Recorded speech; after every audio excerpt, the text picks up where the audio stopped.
Elle est ambassadrice pour Nikon Canada, évidemment, aussi photojournaliste. Je suis très content avec cette dernière de la saison d'accueillir dans nos studios. Elle est de retour de la France. T'es pas de jet lag, c'est correct, ça va, ma chère? Non, ça va quand même. Ça va? Ouais. Sarah Maud, merci d'être là.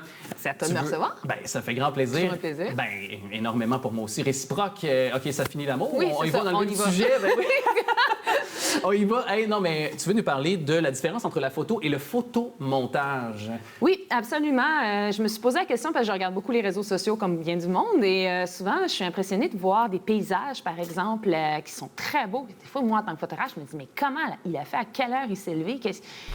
Comment il a eu ça comme image? Et puis, ou alors des portraits qui sont magnifiques, que tout est parfait. Puis, je le sais maintenant quand c'est un photomontage. Et maintenant, des fois, c'est pas très clair. Parce que des fois, c'est pas comme avoir une application Instagram où là, ça paraît de façon très claire que la photo a été trafiquée. Là. Oui, mais en même temps, tu vois, il faut faire la différence entre un photomontage et une photographie. Puis c'est un peu ça dont je veux te parler aujourd'hui, c'est que le photomontage, on s'entend que c'est plusieurs images qui sont dans une image. Donc, tu sais, quelqu'un va rajouter un ciel, quelqu'un va mettre des rayons de soleil qui n'ont jamais existé, ils vont changer à peu près tout ce qu'il peut y avoir dans l'image.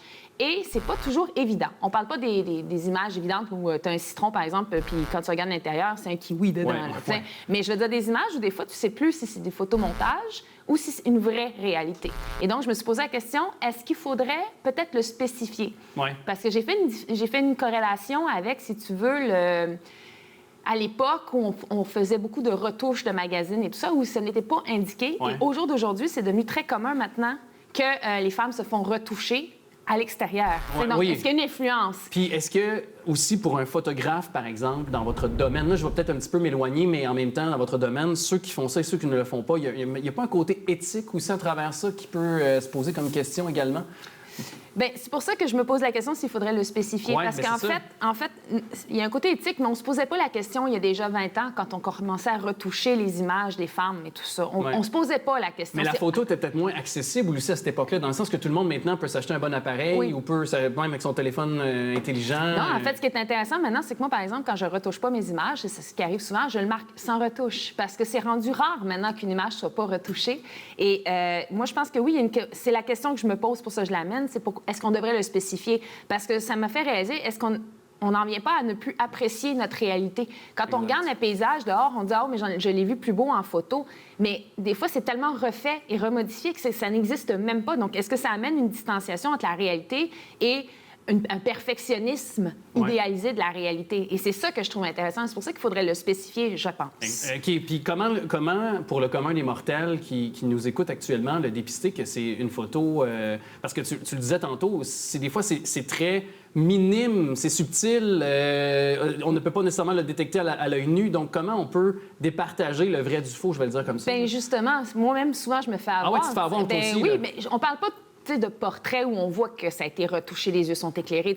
À un moment donné, l'œil le sait. Ouais. Mais on parle plutôt du fait que des paysages, des choses comme ça, où on ne sait pas du tout que ça a été retouché, ça peut amener à un moment donné de faire « mais pourquoi moi, j'arrive pas à faire ça? » ou « pourquoi est-ce que je trouve jamais des paysages aussi beaux? » Puis en venir à un peu, je pense, perdre un peu la notion de beauté, d'émerveillement dans notre réalité.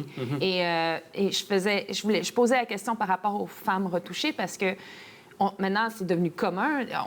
Maintenant, de plus en plus, on voit même pas qu'une femme a été retouchée. Donc, pour moi, je parlais de ça à une amie, je dis c'est fou, c'est comme le Photoshop qui est rendu dans la réalité. T'sais? Donc, je me pose la question aussi, où est-ce que ça va nous amener si on n'est pas capable de faire la différence et où est-ce qu'on va finir par être insatisfait de notre réalité à un point tel qu'on va vouloir amener toute notre réalité dans un autre monde. Puis ça ramène une des questions qu'on a déjà abordées ensemble dans une chronique antérieure dans cette saison, c'est à savoir l'estime de soi aussi. Tout est pensé vers ça aussi. Si on change chaque partie du corps, par exemple, qu'on n'aime pas, notre nez, peu importe, notre bras même. Bien, moi, ce que je vois, c'est que la dichotomie maintenant se fait entre, par exemple, les gens qui sont angoissés maintenant de rencontrer des gens pour la première fois, alors que tout le monde pense les voir comme ils sont en photo, mais non, il y a une angoisse qui s'est créée, puis il y a une angoisse qui se crée dans la réalité. Donc, c'est ça, moi, que je trouve intéressant de se poser comme question, c'est de se dire, est-ce que on va vers... on va vouloir changer notre réalité au point tel qu'on ne l'acceptera plus comme il est. Et si je te pose la question, dans quel intérêt faire du photomontage dans ce cas? Est-ce que c'est à des fins publicitaires, des fins... Je soulève la question, mais... Bien, je pense que oui. Je pense qu'on cherche toujours à émerveiller plus. À mon avis, c'est de l'émerveillement qu'on cherche. On cherche à impressionner, je pense, dans cette société-ci, à être toujours au mieux de tout, à être le meilleur dans tout. Donc, je te parle pas des photomontages artistiques où vraiment c'est clair. Je te parle de tricher la réalité. Donc, c'est vraiment de dire, c'est comme si... Tu sais, ça a commencé avec des filtres. Tu sais, je dis pas que moi non plus, des fois, j'ajoute pas un peu de couleur, mais je veux dire, ça reste quand même que les vrais gros photomontages avec des cieux parfaits qui étaient complètement pris ailleurs dans un autre temps, oui, on en vient à dire... est-ce que c'est éthique ou pas? Est-ce que c'est quelque chose qui est bon? Je sais pas. Mais est-ce que ça peut faire pour la publicité? Oui, par exemple. Oui. Parce que ça peut servir une campagne publicitaire. Mais la publicité, ça sert à vendre du rêve. Oui, ça sert à aller... Donc, ça sert ce principe-là. Oui, le problème, c'est que là, on l'a dans une réalité complète qui n'est pas nécessairement pour vendre du rêve, donc pas pour vendre quelque chose en particulier, mais on s'habitue. L'œil s'habitue, l'humain s'habitue à voir quelque chose de toujours trop beau. Puis toi, justement, tu es photographe professionnel. Tu fais ben oui, je pense, une fois de temps en temps, on voit les photos qui passent depuis la chronique à l'écran, mais c'est sûr que toi, parfois, quand tu te fais engager à des fins corporatives, pour que ce soit des gens ou des produits aussi, là, on peut le voir, là, je comprends, puis il faut tous gagner sa vie. Mais toi, est-ce que tu te poses la question des fois en disant, en tant que photographe professionnel, je ne veux pas m'associer à ça, ou je me dis, OK, je vais le faire, mais côté éthique, je ne suis pas certain. Est-ce qu'il y a une espèce de dualité en toi? Ou, Bien, déjà, généralement, là, après 12 ans de métier, je te dirais que j'ai un petit peu plus de choix dans mes contrats aussi. Donc, souvent, ce que je dis, c'est par exemple des mariages ou des choses comme ça. Moi, c'est très clair. Je leur dis tout de suite, regarde, moi, s'il y a un pli sur ta robe ou que tu veux que je te change toutes les cieux de tes photos parce qu'il faisait gris puis tu voulais qu'il fasse beau, ça n'arrivera pas. Prends un autre photographe. Moi, je suis photoreportage. Je shoot les émotions. Je me concentre là-dessus. T'aimes pas ta ride, ben, c'est ton problème. T'sais, à un moment donné, moi, c'est les émotions. Puis les rides, une face sans ride, il n'y a plus d'émotion de la même manière. T'sais. C'est un être humain Donc, aussi, pour moi, c'est pas que j'ai pas une question d'éthique. Je veux dire, s'il y a un truc qui m'intéresse vraiment, oui, je vais le faire. Mais il va falloir maintenant qu'on commence à respecter plus mon style. Puis ça, je vais en parler dans une conférence que je vais donner bientôt.